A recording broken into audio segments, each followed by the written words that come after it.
Bíblias novamente comigo no Salmo de número 18. Salmo de número 18.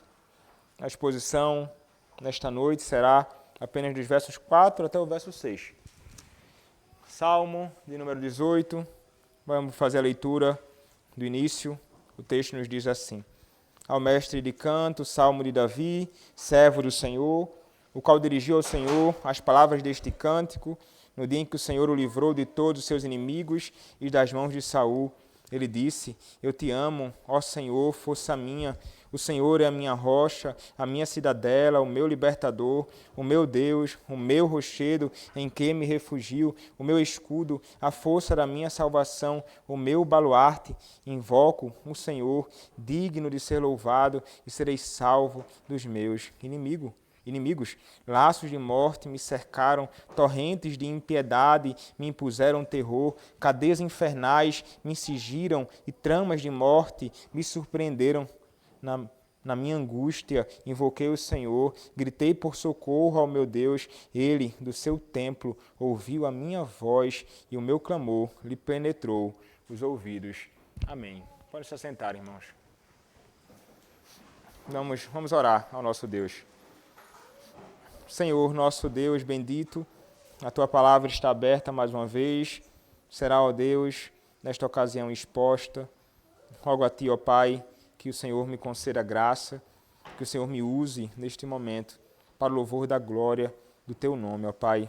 Edifica a Tua igreja, edifica o Teu povo, fala conosco, usa-me, dá-me vigor. É o que Te peço, ó Deus, em nome do Teu Filho, o Senhor Jesus Cristo. Amém. Há ocasiões, irmãos, em que as dificuldades elas batem à nossa porta, os problemas, angústias e aflições muitas vezes nos alcançam em nossa peregrinação neste mundo, enquanto nós caminhamos, enquanto nós peregrinamos para Canaã celestial. Essa é uma realidade, irmãos, que nenhum de nós pode negar, porque todos nós, em maior ou menor grau, experimentamos algum tipo de sofrimento, algum tipo de problema, algum tipo de angústia na nossa própria caminhada. Podemos ter sentido no passado, hoje podemos estar bem, podemos estar sentindo agora dificuldades e problemas em nossa peregrinação. Isso é um fato, irmãos, que dificilmente alguém pode escapar. E dificilmente um crente, em sua caminhada, escapará da realidade das angústias, dificuldades, sofrimentos. E dificilmente conseguirá estar livre de se ver em momentos de grande perturbação. Isso faz parte da vida debaixo do sol. Uma vida debaixo do céu. É assim que nós caminhamos. E quando nós olhamos para o texto que nós acabamos de considerar, nós encontraremos um homem que enfrentou, sim, irmãos, muitas dificuldades.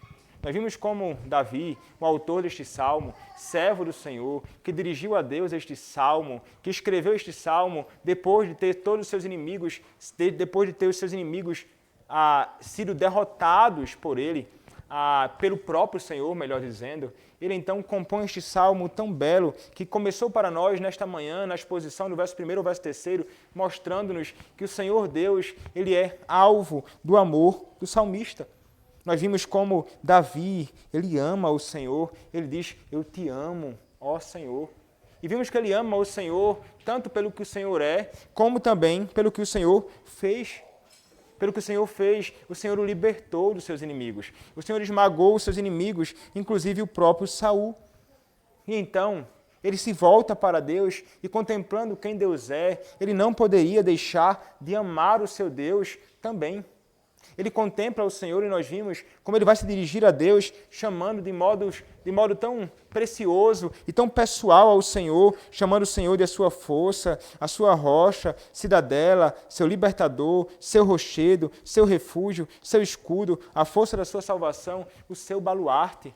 E diz que esse Deus é digno de ser louvado. Este é o seu Senhor. E ele está consciente de que o Senhor é aquele que o salvará de todos os seus inimigos.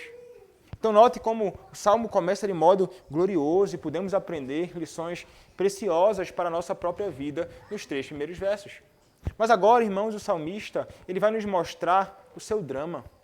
Agora o salmista vai nos mostrar a realidade da sua angústia, apresentada para nós de um modo metafórico, de linguagens poéticas, irmãos, apresentando algo que foi real. Ele fala através dessa linguagem para falar sobre realidades que ele, de fato, experimentou, tanto no corpo quanto na alma. Mas ele se utiliza dessa linguagem poética aqui. É um salmo, uma poesia, escrita para o seu Senhor. E ele vai, então, irmãos, apresentar-nos a angústia da sua alma. De modo breve, mas não pouco profundo.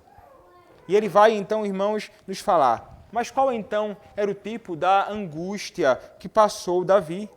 Muitas, irmãos. Muitas. Contudo, ele vai nos apresentar aqui algumas linguagens que falam acerca da realidade daquilo que ele experimentou. O verso 4, então, nos diz: laços de morte me cercaram, torrentes de impiedade me impuseram terror. Então, perceba, ele começa dizendo: laços de morte me cercaram.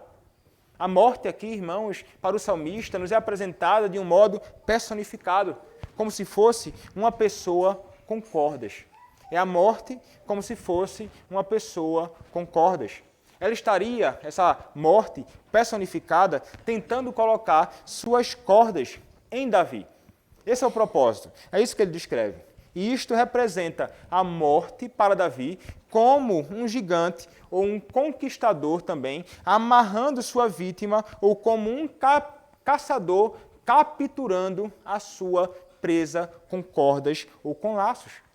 Quando o caçador, então, ia pegar animais selvagens, lançava as cordas e ia, então, apertando as cordas até sufocar a sua presa, a vítima, o animal que ele estava caçando. Era assim que, então, que Davi estava se sentindo nessa descrição. Ele sentia-se aprisionado na morte. Ele estava se sentindo como que destruído. Ele estava se sentindo como um animal sendo laçado, como um animal sendo amarrado com cordas por homens que se voltavam contra ele. E isso, então, manifesta a ideia de morte. É a morte personificada como que laços sendo lançados sobre ele por outros. Mas ele não vai parar por aí. Ele não vai falar apenas sobre laços, ele vai falar também sobre torrentes de impiedade. Ele diz: torrentes de impiedade me puseram terror. Aqui ele vai usar, então, a outra imagem. Ou pode ser traduzido aqui de modo literal: torrentes de Belial. Forças personificadas, mais uma vez, que estão vindo contra Davi. E a palavra hebraica para homens ímpios é Belial. Uma palavra que é usada anteriormente também em Deuteronômio, capítulo 13, verso de número 13, para falar de homens maus. Olha lá, Deuteronômio, capítulo 13, verso de número 13. A palavra do Senhor nos diz assim: que homens malignos saíram do meio de ti e incitaram os moradores da sua cidade, dizendo: vamos e sirvamos a outros deuses que não conhecemos. A palavra aqui traduzida homens malignos é homens de Belial. Então seria essa a imagem, torrentes de Belial. E Belial, irmãos, significa inutilidade, maldade, destruição. E, portanto, significa que são homens maus, isto é, homens de caráter inútil, homens perversos ou destrutivos. E são eles que são representados aqui nas torrentes. Como escreveu um comentarista, o termo Belial expressa tudo o que é malévolo em propósito, ou cruel e ímpio em ação. Então é isso que Belial descreve. E ele vai trazer aqui a ideia de um rio, não é? Ele traz a ideia de um rio com suas torrentes. É interessante, nós contamos um salmo, né, que vai falar sobre as torrentes. Aí é traduzido está no nosso salmo, torrentes, no saltério que cantamos, torrentes do Negueb. Mas na realidade, não eram torrentes do Negueb, eram torrentes no Negueb. As águas desciam sobre o deserto do Neguebe, que era seco. Chegava, em alguns momentos, essas águas que desciam abundantemente e águas muito fortes no Neguebe, e aquela terra que era seca, logo depois passava a florescer. A ideia aqui é de torrentes repentinas. Assim como o deserto do Neguebe, ele enche e se inunda repentinamente, ele vai usar a figura de torrentes que vêm do nada sobre algo ou alguém. E no caso aqui, é sobre ele mesmo. As inundações, então, apontadas por ele, irmãos, apontam para o número e a violência dos seus inimigos. Eram muitos e eram também muito violentos. Davi, então, experimentou isso quando os homens foram com toda impiedade e maldade contra ele. Ele vai usar a figura de torrentes de Belial. Torrentes que viam sobre ele homens com toda a sua fúria, abundantes em número e fortes em poder contra o próprio Davi. Mas ele não para por aí. No verso 5, ele nos diz mais, ele diz, cadeias infernais me cingiram. Cadeias infernais ou algemas do inferno. A palavra, irmãos, traduzida como inferno aqui é Sheol. Essa é a palavra que nós encontramos, traduzida aqui por inferno, cadeias de Sheol. O Salmo de número 6, irmãos, verso 5, nos diz assim, pois na morte não há recordação de ti, no sepulcro quem te dará louvor? Ali, então, aqui no verso 5 é mencionado também Sheol. No Salmo 9, verso de número 17, é dito, os perversos serão lançados no Sheol, inferno, e todas as nações que se esquecem de Deus. E no Salmo, irmãos, 16, verso 10 é dito, pois não deixarás a minha alma na morte, nem permitirás que o teu santo veja corrupção. Também Sheol é usado aqui no verso número 10 do Salmo de número 16. Ele vai dizer, cadeias infernais, cadeias do Sheol, cadeias do lugar dos mortos. Cadeias, então, aqui, irmãos, no Salmo, personifica a ideia de alguém tentando prender Davi. A ideia de cadeias é usada pela primeira vez em Josué, capítulo 6, verso de número 3. Olha lá o que diz, Josué, capítulo 6, verso de número 3, quando a palavra do Senhor, irmãos, nos diz assim. Josué 6, verso de número 3. Vós, pois, todos os homens de guerra, rodeareis a cidade, cercando-a uma vez, assim fareis por 6 dias. Qual é a ideia aqui? A ideia, irmãos, apresentada aqui, é descrevendo em Josué capítulo 6, verso 3, descreve o ato de cercar uma cidade para destruí-la. Ele vai, então, usar aqui a ideia de que ele é cercado. O próprio salmista, no verso número 5, cadeias infernais me cingiram. Ele está sendo cercado. Ele está sendo cercado pelos seus inimigos. E a mesma ideia é também encontrada no Salmo 7, verso de número 7. Quando a palavra nos diz assim, reúnam-se ao redor de ti os povos, e sobre eles remonta-te às alturas. A ideia de reunir. E no Salmo 17, verso 11, também nós encontramos as seguintes palavras. Andam agora cercando os nossos passos e fixam em nós os olhos para nos deitar por terra. Eles fazem o quê? Eles estão nos cercando. Era essa a ideia que estava sendo apresentada ou é apresentada pelo salmista. A ideia, então, deles, irmãos, é que o salmista se sentia tão enleado que a morte lhe parecia, irmãos, algo inevitável. Ele estava sentindo assim, não há a possibilidade de que eu saia vivo. Não há possibilidade de que eu saia ileso. A morte me alcançará. E é certo que ela me alcançará. Mas ele não diz só isto, irmãos, ele nos apresenta mais. Salmo de número 18, verso 5, parte B, ele diz, e tramas de morte me surpreenderam, ou armadilhas de morte, que também pode ser chamada assim. A imagem aqui é de um caçador com uma armadilha para deixar o Davi preso, em particular aqui. E é interessante, irmãos, porque nós percebemos nessas linguagens, então, dele. Homens tramando, homens armando armadilhas para fisgar Davi, como se Davi fosse um animal que estava ali para ser agarrado, para ser fisgado. E assim, irmãos, Davi, ele nos apresenta a realidade de um sofrimento cada vez maior, seguindo a outro sofrimento. E isso, irmãos, faz Davi chegar ao desespero. Ele fica desesperado, irmãos, no contexto em que ele se encontra. Os seus inimigos são mais fortes do que ele. Vimos isso no verso 17. No próprio Salmo 18, quando ele vai falar sobre os inimigos que eram mais poderosos do que ele, livrou-me de forte inimigo e dos que me aborreciam, pois eram mais poderosos do que eu. Então veja, irmãos, ele estava diante de uma situação muito, mas muito difícil. Homens poderosos, homens fortes, como escapar? Como se livrar agora desta condição? A sua alma, irmãos, assim como o seu corpo, estavam frágeis. Ele estava, irmãos, em grande perturbação. Ele estava, como veremos no verso seguinte, ele estava angustiado. Olha o início do verso 6. Na minha angústia. Angústia na alma dele. E de fato, irmãos, os inimigos, quando se levantam contra os homens, provocam angústias. O salmista, no Salmo de número 120, vai nos dizer: na minha angústia, clamo ao Senhor e Ele me ouve.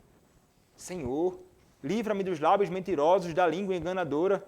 O que te será dado ou o que te será acrescentado? Ó língua enganadora! Setas agudas do valente e brasas vivas de zimbro. Ele vai falar, mas ele diz, na minha angústia. E ele estava angustiado com o que, o salmista? Porque os homens, com a sua língua, falavam mentiras sobre ele. Note, então, como não somente a realidade de uma perseguição física, mas palavras ditas podem trazer angústia para a alma de santos servos de Deus. Davi, irmãos, ele não sofria apenas com a perseguição física que feria o seu corpo. Ele sofria com a oposição ferrenha de homens que falavam mentiras, calúnias, inventando coisas sobre o próprio Davi. Isso, irmãos, o perturbava, como não? E ele estava ali, irmãos, experimentando a realidade de que não somente homens, mas a realidade espiritual. Satanás, em toda a sua fúria, voltando-se contra esse santo servo de Deus, trazendo angústias para a sua alma. Como, irmãos, não ficar angustiado? Resumindo, então, o sentido dos versículos 4 e 5 é que ele esteve em extremo perigo, que seus inimigos eram poderosos, muitos e astutos, e realizaram seu trabalho, irmãos, com tanta habilidade que geraram medos justos e angustiantes em Davi. Mas então, irmãos, o contexto de grande perigo, tanto externo quanto interno, nos é apresentado. Está Davi aqui, cercado por grande maldade. Por fora, houve lutas, mas por dentro, medo e sofrimento. É isso, então, que ele passa ali. Ele experimenta angústias externas, e nós poderíamos falar, irmãos, sobre tantas. Angústias externas que eram experimentadas por ele e que podem, de igual modo, ser experimentadas por mim, por ti, que podem ser experimentadas, irmãos, por nós. Semelhantemente a Davi, irmãos, temos grandes inimigos. Semelhantemente a Davi, irmãos, inimigos mais poderosos do que nós se levantam. Semelhantemente a Davi, irmãos, nós somos fracos e frágeis diante dos inimigos que se levantam contra nós. E vários inimigos, de fato, podem se levantar contra nós. Nós poderíamos mencionar aqui alguns inimigos externos, por exemplo. Pensemos em perseguição. Davi estava sendo perseguido. Nós podemos passar por isto. E muitas vezes passamos por perseguições no trabalho, por perseguições nos nossos empreendimentos, por perseguições na forma que nós cuidamos dos nossos filhos, por perseguições no modo que nós instruímos e conduzimos o nosso lar, por perseguições no modo que vivemos a vida neste mundo de Deus, por perseguições por causa da fé que nós professamos, perseguições por causa da doutrina que nós defendemos. São várias as formas que os homens se levantam contra nós, trazendo algum tipo de perseguição, como uma perseguição que vem muitas vezes do Estado, de homens que deveriam, irmãos, preservar a verdadeira religião, mas acabam então trazendo corrupção, angústia, sofrimento, oprimindo e trazendo reais problemas para a Igreja de Cristo em geral e para cada um de nós em particular. Perseguições externas podem sim, irmãos, trazer para nós e pode estar trazendo para você algum tipo de angústia, algum tipo de aflição, algum tipo de medo, algum tipo de assombro, porque os homens se levantam, irmãos, e nós nos vemos pequenos diante de homens tão poderosos que podem, com a simples canetada, como dizem, trazer grandes males para nós, para a nossa casa e para o nosso próprio povo. Nós sofremos também muitas vezes da parte dos homens maus e até mesmo daqueles que se dizem irmãos em Cristo, acusações falsas, de homens que levantam um falso testemunho sobre nós, de homens que dizem mentiras sobre nós, de homens que dizem calúnias sobre nós, de homens que distorcem o nosso caráter, de homens que distorcem aquilo que nós cremos, de homens que querem manchar a nossa reputação, que apresentam uma espécie de assassinato de reputação. Foi isso que angustiou o coração do salmista no Salmo 120. É isso que pode angustiar o coração de Davi nos meios da sua angústia aqui, como ele nos apresenta, e isso também pode te angustiar. A calúnia e a mentira. A língua é tão pequena, mas pode trazer tantos males. É um membro minúsculo, mas pode tocar fogo em uma floresta inteira. É terrível a língua. E traz danos que podem realmente nos trazer problemas reais, danos que nós não podemos não conseguir reparar. Por causa daqueles que se levantam contra nós, podemos sofrer opressões as mais variadas também, como sofrem muitos, lamentavelmente, por mãos de um governo ímpio. E por graça de Deus, irmãos, aqui onde vivemos, não estamos sofrendo tanto quanto poderíamos, mas ainda assim, há oposição de homens que no governo acabam fazendo aquilo que é mal, trazendo para nós angústias externas. Mas há, irmãos, uma realidade que nós não podemos negar. Os problemas externos podem provocar também ou revelar em nós problemas internos do nosso próprio coração. Problemas internos. Mas veja, irmãos, há outros problemas que são externos ou que vêm a nós, problemas circunstanciais, que podem trazer para nós também angústia demasiada, calamidades que acontecem. Vimos ali acontecendo, né, nos Estados Unidos, com esses furacões e coisas desta natureza, trazendo grande angústia, calamidade, problemas públicos que devem ser tratados, mas quantas pessoas sofrem com problemas reais ali, problemas externos, que alcançaram então as suas próprias casas e famílias e que provocam, irmãos, perturbação. Mas não somente isso, a falta de recursos que lá, bem como aqui, podemos experimentar, pode fazer com que nós nos vejamos perturbados, perplexos, amedrontados, angustiados de alguma forma. Porque sim, irmãos, não ter aquilo que imaginamos que é necessário para suprir as nossas necessidades traz para nós angústias que nós não podemos muitas vezes medir. Mas muitas vezes também somos alcançados por uma doença, uma enfermidade que bate à nossa porta, um problema real que para nós parece intransponível, um problema grande que é quase que inevitável. Há algum tipo de problema real que faz com que nós nos vejamos completamente impotentes. Você já se viu assim? Nós ficamos assim, irmãos, diante de muitas coisas, muitas vezes, coisas desta natureza, coisas outras distintas, aparentemente mais simples, mas que para um de nós pode ser algo real, um problema muito grande. Isso não pode fazer com que nós que muitas vezes passamos por problemas grandes, olhamos para alguém que está passando por algo aparentemente simples, mas para ela aquele problema é enorme. E traz para aquela pessoa grande perplexidade e assombro. Há realidades externas, mas há angústias internas, irmãos. O medo é algo que é provocado aqui, no nosso coração. Quando ficamos com medo de uma série de coisas, de problemas, de doenças, medo concernente ao futuro, o que nós faremos, como eu vencerei, como eu passarei por esse obstáculo, como se dará com as questões relacionadas à política, ao governo no mundo e em nosso país em particular, o que haverá de acontecer se eu não suprir o meu filho com tudo o que é necessário para que ele viva, e então o que será da vida dele mais para frente. Isso traz angústias para a alma. O que será se eu não empreender, se eu não trabalhar diligentemente? O que será da minha vida se eu não conseguir produzir tanto quanto gostaria? Isso pode trazer medo concernente ou com respeito ao futuro, com respeito às coisas ao nosso redor. O medo pode tomar conta do nosso coração, irmãos, por várias razões.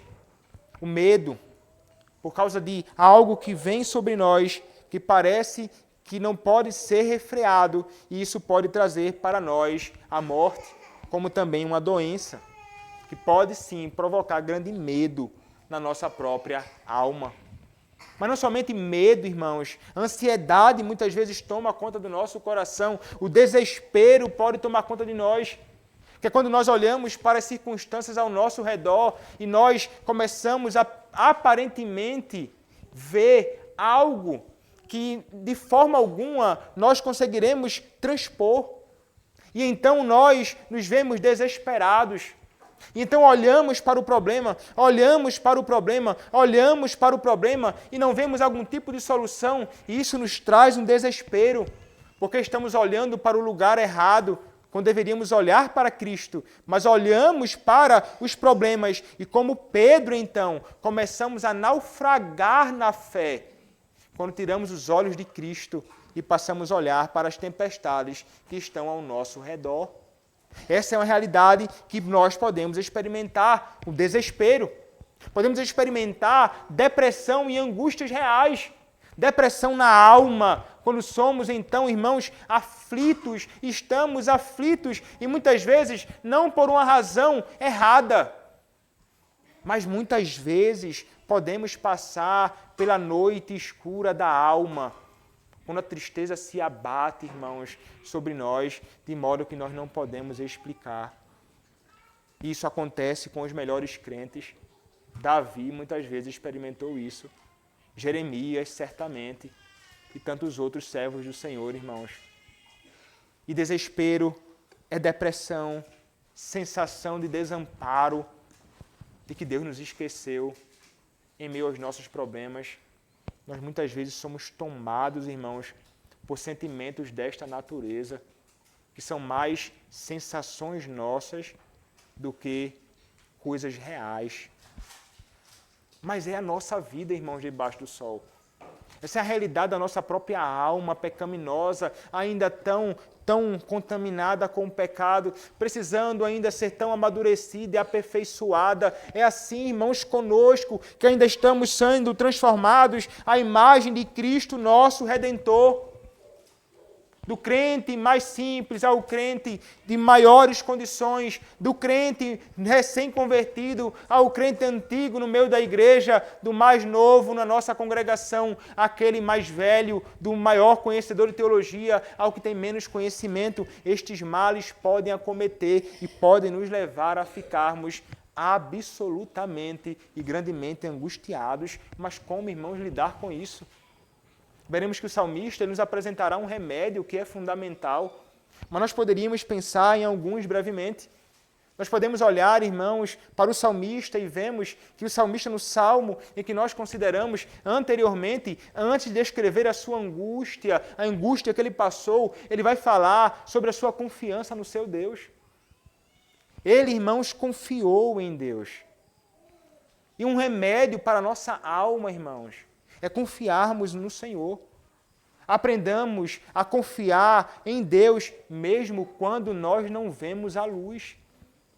Aprendamos a confiar em Deus, mesmo quando as nossas sensações não nos indicam que Deus está perto ou que Ele é digno de confiança. Devemos confiar nele, não pelo que nós sentimos, mas pelo que a palavra nos diz e por causa do nosso relacionamento com Ele. Nosso estado e relação com Deus em Cristo. Podemos confiar no nosso Senhor. Voltemos nossos olhos para o nosso Deus. Ele é um Deus que é, sim, irmãos, absolutamente digno de toda a confiança nossa. Que o raciocínio seguro e firme e lógico nas verdades do Senhor guie os nossos sentimentos, que muitas vezes são desordenados, irmãos, e nos dizem mentiras. Que no meio do desespero e da angústia, seja ela real ou aparente, nós voltemos os nossos olhos para o Senhor e confiemos nele, como Davi certamente o fez. Mas também, irmãos, nós somos chamados a confiarmos no Filho. Olhe para Cristo. E você então poderá, em meio aos momentos de grande aflição, encontrar grande segurança e conforto e consolo. Como mencionei há pouco, irmãos, Pedro tirou os olhos do seu Redentor e isso fez com que ele naufragasse na fé. Nós não podemos, irmãos, tirar os nossos olhos do nosso Redentor. Como no Salmo de número 123, que vai falar como os olhos dos servos estão fitos nas mãos dos seus senhores e os olhos da serva na mão de sua senhora. Assim os nossos olhos estão fitos no Senhor, nosso Deus, até que se compadeça de nós, até que Ele tenha misericórdia de nós. Tem misericórdia de nós, Senhor, tem misericórdia, pois estamos sobremodo fartos de desprezo.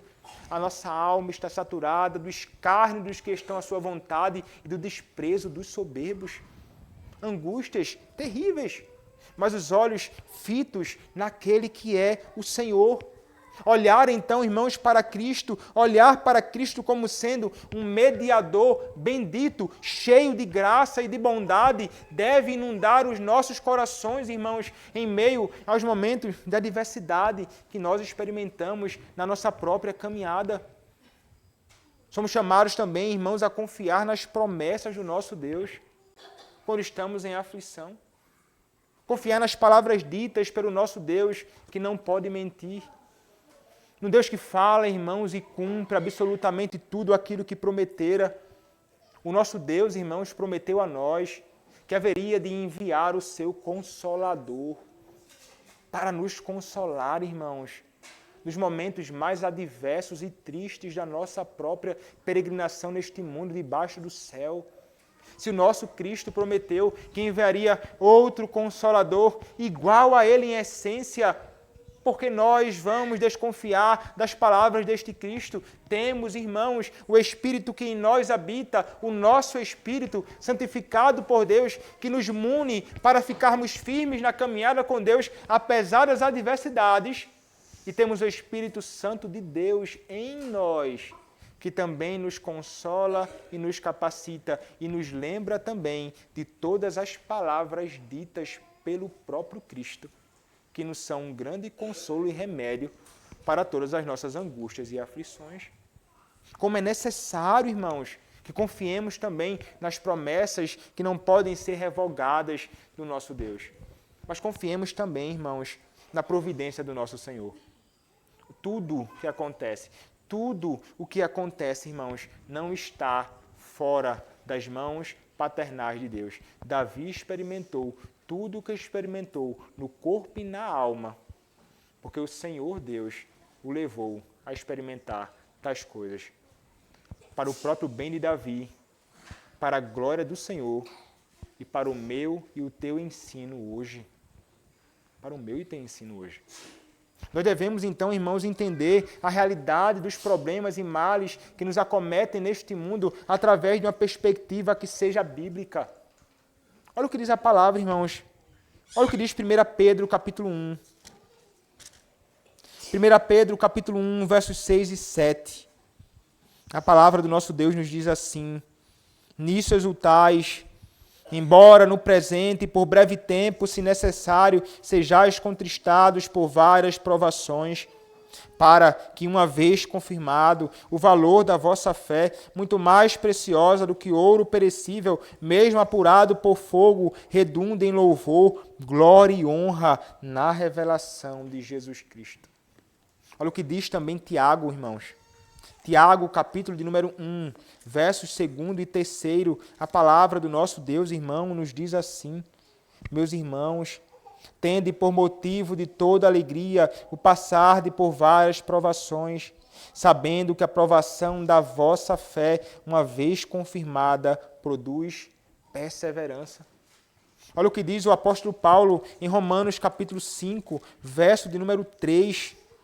Ele nos diz assim, irmãos: e não somente isto, mas também nos gloriamos nas próprias tribulações, sabendo que a tribulação produz perseverança. Note, irmãos, que perspectiva gloriosa da realidade dos sofrimentos. Deus, irmãos, Ele envia provações à nossa vida. E Ele envia provações à nossa vida a fim de testar, bem como a fim de alimentar a nossa fé. E Ele faz isso, irmãos, tudo porque Ele é o Senhor soberano. A promessa que nós temos em Romanos capítulo 8, verso 28, nos ensina, irmãos, uma verdade incontestável. Romanos capítulo 8, verso 28, irmãos, a palavra do nosso Deus nos diz: sabemos que todas as coisas cooperam para o bem daqueles que amam a Deus, daqueles que foram chamados, daqueles que são chamados segundo o seu propósito. E isso, irmãos, acontece num contexto de sofrimento, como ensina Romanos 8, dos versos 18 ao verso de número 30. É num contexto de sofrimento que isso acontece.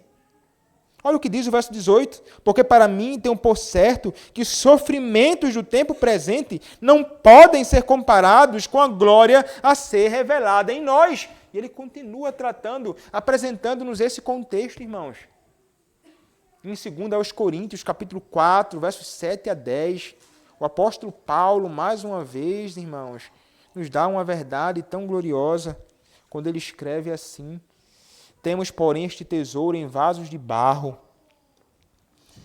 para que a excelência do poder de Deus e não de nós, para que a excelência do poder seja de Deus e não de nós. Em tudo somos atribulados, porém não angustiados, perplexos, porém não desanimados, perseguidos, porém não desamparados, abatidos, porém não destruídos, levando sempre no corpo o morrer de Jesus, para que também a sua vida se manifeste em nosso corpo. Olha que realidade, irmãos, de que perspectiva extraordinária nos é apresentada pela própria Escritura. Mas, irmãos, o que fazer na angústia? O salmista nos apresentará um outro remédio, irmãos, que não pode ser por nós desprezado. O verso de número 6 nos diz, do Salmo de número 18, irmãos. Volte comigo para o Salmo de número 18. A palavra do nosso Deus nos diz assim: na minha angústia invoquei o Senhor, gritei por socorro ao meu Deus. Ele do seu templo ouviu a minha voz e o meu clamor lhe penetrou os ouvidos. Na minha angústia clamei ou invoquei o Senhor, gritei por socorro ao meu Deus. Então ele diz, quando ele fez isso, irmãos? Na angústia. Ele não havia ainda vencido os seus inimigos. Ele ainda não havia vencido aquilo que aterrorizava ele. Foi em meio à angústia que ele invocou o Senhor, que ele invocou Javé. Ele invoca o Deus do pacto em sua oração. Ele grita por socorro. E isso, de fato, irmãos, foi o que ele fez. Davi, irmãos, aqui ele está falando poeticamente de si, no meio dos seus perigos. Angústia, como é apresentado em outras ocasiões no próprio Saltério, abundantemente a própria palavra, irmãos, nos mostra a realidade de alguém que se vê em grande angústia, perturbado, aflito. Mas veja, irmãos, ele na sua angústia, ele clamou. na sua angústia, entre choros e gritos, que expressa, irmãos, veemência. Alguém que estava esperando e na expectativa de um consolo e socorro que fosse urgente. Era isso, então, que ele aguardava. Ele precisava que o Senhor agisse imediatamente em seu favor. Ele estava clamando, como o salmista no Salmo, como o próprio Davi no Salmo 4, verso 1, quando ele diz: responde-me quando clamo, ó Deus da minha justiça, na angústia me tens aliviado. Sabei, porém, verso 3, que o Senhor distingue para si o piedoso, o Senhor me ouve quando eu clamo por ele. Mas veja, ele tem de clamar primeiramente. Ele tem de suplicar, ele tem de invocar, ele tem de levantar a sua voz.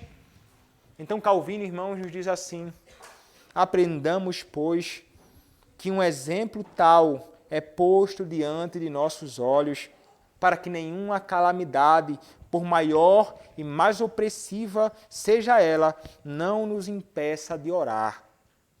Tampouco crie em nós alguma aversão à oração.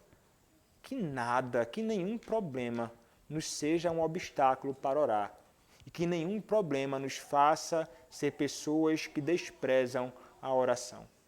Foi na angústia que o salmista clamou.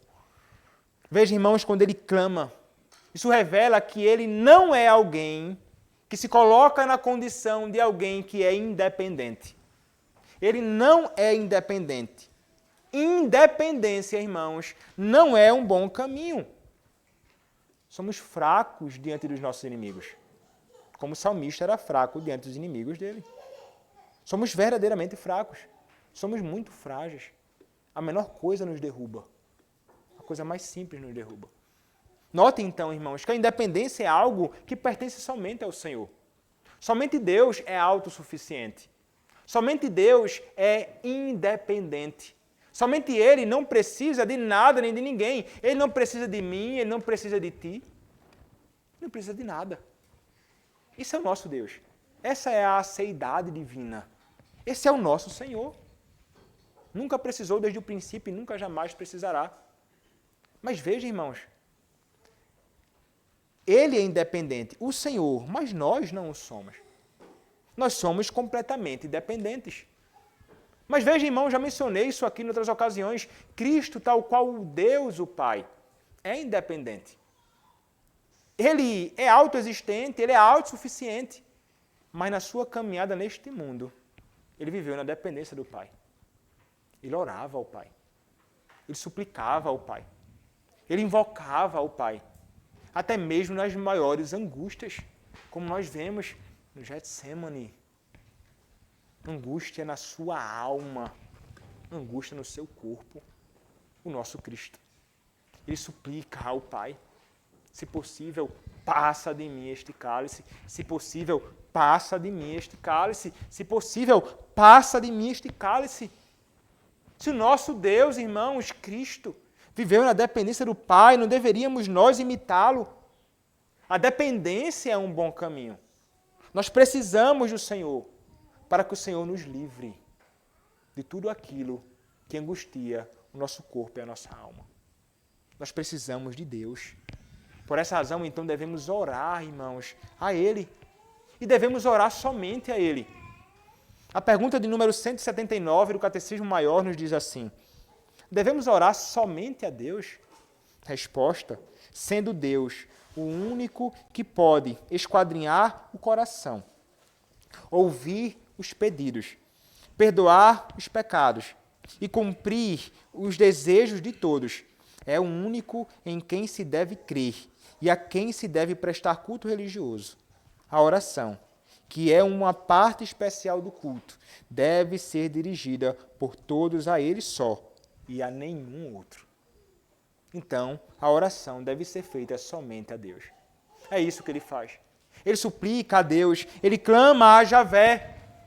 Mas a pergunta 185 nos diz como devemos orar. E a resposta, então, é: devemos orar com solene percepção da majestade de Deus e profunda convicção da nossa própria indignidade, necessidade e pecados, com o coração penitente, grato e franco, com entendimento, fé, sinceridade, fervor, amor e perseverança, esperando nele com submissão humilde a sua vontade. Mas nós oramos a ele com profunda convicção, com a solene percepção da majestade de Deus, da nossa indignidade e das nossas necessidades. É assim que nós devemos elevar a nossa voz ao nosso Deus, irmãos, como o salmista fez. Ele descortina o seu coração diante de Deus. Ele abre as suas entranhas. Ele revela, irmãos, os seus temores. Ele revela, irmãos, a sua angústia. Ele revela, irmãos, a sua dor. Ele revela a Deus o seu problema. Assim como nós devemos fazer, irmãos. Porque a oração envolve isso. É o oferecimento a Deus, as nossas ações e graças e a nossa súplica em favor de nós e dos outros. Quando a angústia, irmão, te alcança, o que você faz? Para onde você corre? A quem você recorre? Quem é o teu remédio? A quem você suplica? Quem você invoca? É a Deus, meu irmão. É Ele que você deve invocar. Se você tem invocado em todas as suas aflições, encorajo-o a permanecer invocando o nome do teu Deus.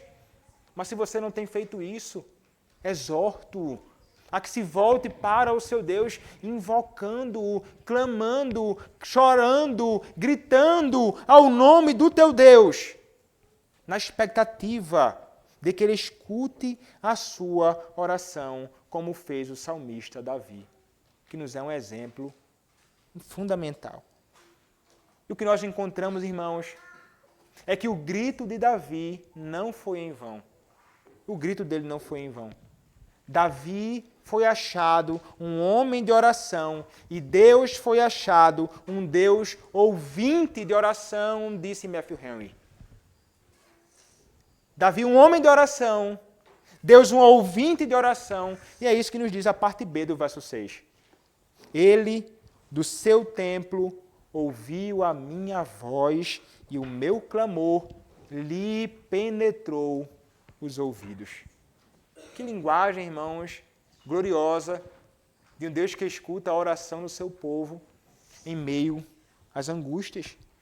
Nós devemos entender, irmãos, que o nosso Deus, o nosso Senhor, o meu e o teu Senhor, se deleitem a ouvir os gritos que chegam até Ele das profundezas, como era o caso do próprio Davi aqui. E o texto nos diz, irmãos, que ele do seu templo ouviu. Quem? Javé. De onde? Do seu templo. Mas que templo, irmãos, seria esse? Seria o templo físico construído pelos homens, irmãos. Salmo 5, verso 7 nos diz: porém eu, pela riqueza da tua misericórdia, entrarei na tua casa e me prostrarei diante do teu santo templo, no teu temor. Mas o salmista, no Salmo 18, não está falando sobre um templo físico. Ainda que seja o templo físico um tipo do templo dos céus. Mas o salmista, ele fala, irmãos, sobre o templo dos céus. O templo aqui são os céus do Senhor. O templo é a habitação do seu Deus. O que ele está querendo dizer, irmãos, é que o Senhor, Ele o ouviu, Ele ouviu o seu grito, o seu clamor lá do alto. Calvino, mais uma vez, nos é útil, ele diz, quando Davi se viu esquecido e abandonado no mundo, e todos os homens fecharam seus ouvidos ao seu clamor por auxílio, Deus lhe estendeu do céu a sua mão para salvá-lo. Linguagem impressionante. Deus lhe estendeu do céu sua mão para salvá-lo. Irmãos, ainda que concebamos a verdade incontestável que o nosso Deus é um Deus que é transcendente, muito maior do que nós, do que o mundo. O céu não pode conter o nosso Deus, os céus dos céus não podem conter o nosso Deus, quanto mais esta casa. Mas ainda assim, irmãos, o nosso Deus ouve a oração do seu povo. Ele ouviu o clamor dos israelitas no deserto. Ele ouviu o clamor de Davi agiu em favor dos israelitas, agiu em favor de Davi, e ele escuta, irmãos, também dos céus a nossa petição. E às vezes, irmãos, nós nos encontramos tão angustiados que as nossas orações nada mais são do que gritos desesperados para que Deus nos ajude. Talvez você já tenha clamado assim. E às vezes, irmãos, nós não conseguimos encontrar palavras adequadas para falarmos com o nosso Deus, para expressar os nossos sentimentos ou para expressar plenamente as nossas necessidades, mas tais orações aí, irmãos, ainda são orações. Apesar das palavras tropeçando, ainda são orações. E é aqui, irmãos, que está o que é encorajador. Deus ouve todos os tipos de orações. Mesmo aquelas orações que nós não conseguimos expressar de modo tão claro aquilo que nós gostaríamos de dizer. Assim como ele ouviu o clamor de Davi. A oração, irmãos, de Davi, lembra-nos a natureza de nossa relação também com Deus. Veja, o Senhor escuta o teu clamor, não importa como você consiga se dirigir a Ele, sinceramente, em sincera dependência ao Senhor. Davi nos ensina que podemos orar deste modo a Ele, ore ao Senhor deste modo, mas além disso, irmãos, a oração de Davi nos lembra a natureza da nossa relação com Deus. E aqui, então, o encorajamento. Isso nos encoraja e nos permite a orar na expectativa de que Ele nos ouça. O que seria isso que serve para nos encorajar? Observe, irmãos, que Davi chama a Deus, como vimos hoje pela manhã, de meu Deus. Ele chama Davi de meu Deus. Ele vai usar, irmãos, nós vimos com frequência pronomes pessoais, pronomes possessivos. Nós vimos aqui na leitura que fizemos, bem como na exposição desta manhã, como ele diz, não é? O Senhor é a minha força, o Senhor é a minha cidadela, o Senhor é a minha rocha, o meu libertador, o meu Deus, o meu rochedo em quem me refugio, o meu escudo, a força da minha salvação, o meu baluarte. Então note, ele é o meu Deus. Este é um homem, irmãos, que está em um relacionamento de aliança com o seu Deus. Este é um homem que sabia que o Senhor era Deus e que era o seu refúgio e que era o seu resgatador. E sabia, irmãos, que ele era um Deus que adora ouvir as orações de seus filhos. E isso, irmãos, é um encorajamento fundamental. Alguns vão atribuir a Martinho Lutero um ditado que é mais ou menos assim: a doçura do Evangelho reside nos pronomes pessoais. A doçura do Evangelho reside nos pronomes pessoais. É o que nós encontramos aqui. Nós observamos, irmãos, os pronomes possessivos que Davi usa. Isso era, irmãos, fé genuína. Isso era, irmãos, uma fé real e não uma mera superstição dele. Porque então, irmãos, esse Davi vai se abaixar e ouvir, porque esse Deus ele vai se abaixar e ouvir os nossos clamores ou o clamor de Davi. Até mesmo seus clamores expressos de forma inarticulada. Ele, irmãos, dá ouvidos, porque não é um Deus qualquer. Ele é o nosso Deus. E nós somos o seu povo. Ele é o teu Deus. Ele é o teu Deus. E tu és povo dele. Você pertence a ele. Você pertence a Deus e Deus é teu. Que relação, irmão, gloriosa, que nos serve como encorajamento extraordinário para voltarmos os nossos clamores ao trono da graça do nosso Deus em meio às angústias desta vida. Podemos suplicar ao nosso Senhor, Ele nos ouvirá dos céus. Ele tem te ouvido, irmão, todas as vezes que você suplica a Ele, invocando o seu nome. Cabe a nós esperarmos com paciência o cumprimento da sua vontade. mas ele escuta. Mas veja, irmãos, quando nós olhamos para este salmo, passagens como o Salmo 18, verso 5, ou como o Salmo 116, verso 3, que nós vamos cantar logo depois aqui da exposição, vai falar sobre cadeias infernais, tramas de morte, ou tramas, no hebraico, Sheol, né, como nós vimos, são interpretados por reformadores como significando uma ocasião de angústia terrível e dor extrema. Nós falamos sobre isto brevemente. E eles interpretam, irmãos, isto quando nós olhamos para Cristo e aplicam isto a Cristo. Os sofrimentos de Cristo cessaram quando Cristo ele expirou na cruz. Quando nós olhamos para João 19, verso 30, a palavra do nosso Deus, irmãos, nos diz assim. João, capítulo 19, verso de número 30. Quando, pois, Jesus tomou o vinagre, disse, está consumado, tetelestai. E, inclinando a cabeça, rendeu o Espírito. Ali, então, acabaram os sofrimentos de Cristo. É isso que nós encontramos, irmãos, registrado na Escritura, acabamos de ler.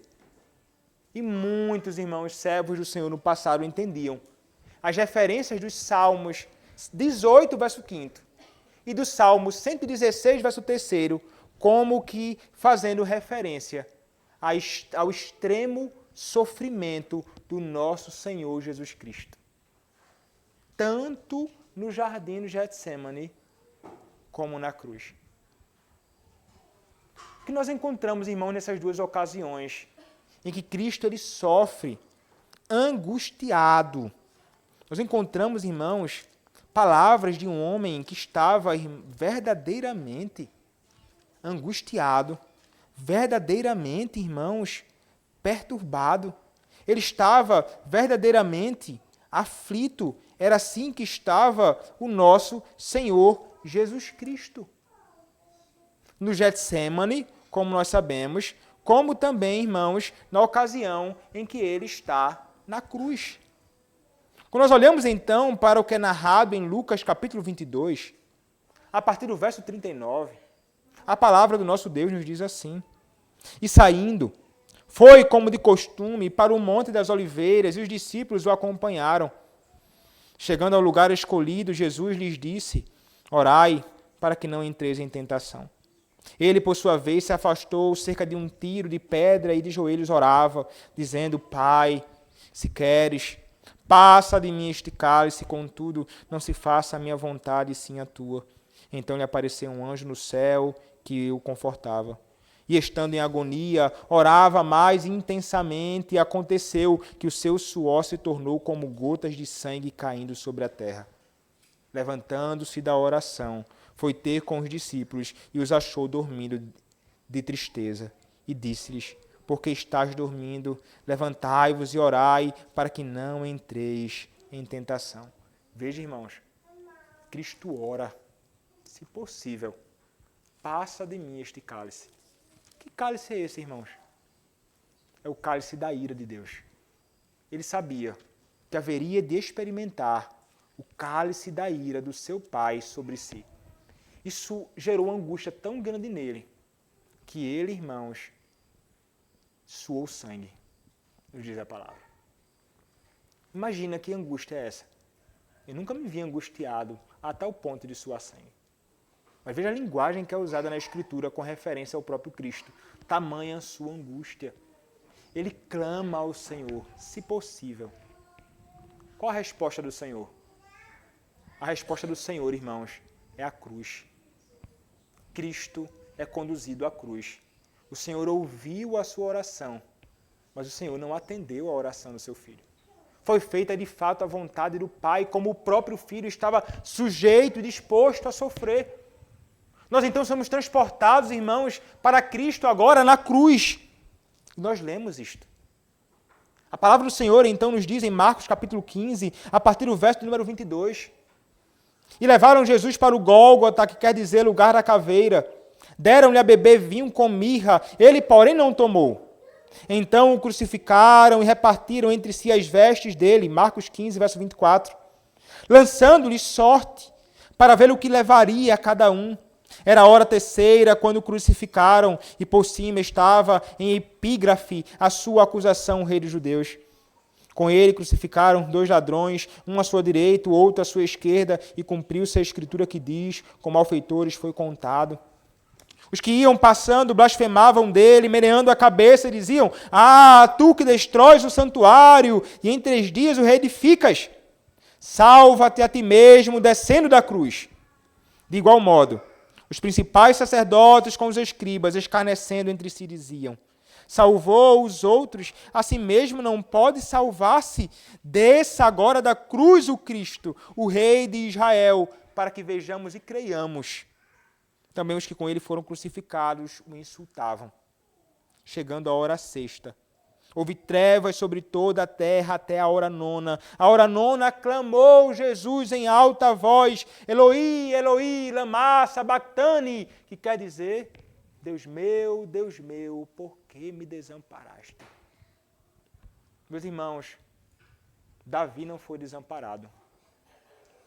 Davi não foi desamparado. Mas Cristo, o justo, o ungido, o rei, o Filho de Deus, foi desamparado. A sua oração é elevada aos céus, a vontade de Deus é cumprida. A sua angústia, naquele momento, não é aliviada. Ele recebe sobre si a ira do Senhor. Trevas tomaram conta daquele contexto. Trevas tomaram conta da terra. Manifestação da ira do Senhor que estava para cair sobre Cristo. De um Cristo que experimentou ira terrível. E não foi por causa dos seus próprios pecados. Davi, irmão, certamente era culpado de muitas das angústias que ele experimentava. Cristo não era culpado de absolutamente angústia alguma que ele experimentou. Mas ele sofreu amargamente. A ira de Deus, como caía sobre o propiciatório, cai sobre o nosso bendito Redentor. Ele sofre terrivelmente por causa dos teus pecados, por causa dos meus pecados. Nossos pecados crucificaram o nosso bendito Redentor. Mas ele fez isso, irmãos. Ele fez isto em obediência ao Pai. Ele foi obediente até a morte, e até morte de cruz, nos diz o apóstolo Paulo em Filipenses, capítulo de número 2. Ele foi alguém que fora crucificado naquela condição, como uma manifestação não somente do seu amor, mas o amor do Pai, como diz Paulo aos Romanos, que Ele nos amou quando nós ainda éramos pecadores. Cristo experimentou, irmãos, a angústia que experimentou para que nós pudéssemos ser ouvidos por Deus e para que pudéssemos, então, habitar com o Senhor para todo sempre na glória. E era necessário que isso se desse por meio da sua própria carne. Era necessário. Sem derramamento de sangue, diz o apóstolo em Hebreus, não há remissão de pecados. Não há remissão de pecados. Cristo expiou o seu sangue por nós, tornando-se, como diz o apóstolo João em 1 João capítulo 2, verso 1 e 2, tornando-se a propiciação pelos nossos pecados, mas não somente pelos nossos, também do mundo inteiro, para que tivéssemos vida e vida abundante nele. O que você está esperando, pecador sem Cristo? Se você não conhece a Cristo, você precisa correr para Ele. Talvez as angústias mais terríveis que você experimente possam ser cessadas. Talvez o fato de você estar longe de Cristo o conduza a experimentar angústias tamanhas que você pode experimentar. Mas em Cristo você encontrará todo o consolo necessário, até mesmo em meio à angústia. Mas você encontrará, sobretudo, salvação eterna, que livrará você da angústia infernal que haverá e está preparada para Satanás e seus anjos e todos os homens que não se arrependeram dos seus pecados e não se voltaram para Cristo com fé. Cristo sofreu angústia para que você não sofra angústia infernal. Corra para Ele e serás salvo. E nós, irmãos, que conhecemos a Cristo, que presente maravilhoso recebemos da parte de Deus em Cristo Jesus. Por mais que experimentemos angústias neste mundo, nada disso se compara com o peso de glória. Nada disso se compara com a eternidade com Cristo, sem qualquer tipo de tormento ou sofrimento. Quão maravilhoso, irmãos, esse dia será e esse dia chegará. Louvado seja o nome do nosso Deus, por Cristo Jesus. Amém. Vamos orar ao nosso Senhor.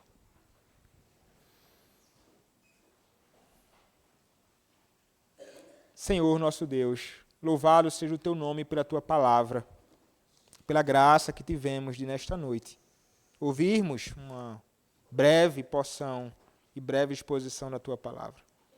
Ó Deus, que a tua verdade inunde nossos corações, traga para nós consolo, paz, segurança no Senhor, que é o nosso Deus, do Senhor que nos socorre em meio às nossas aflições, do Senhor que escuta as nossas orações, ó Senhor nosso Deus.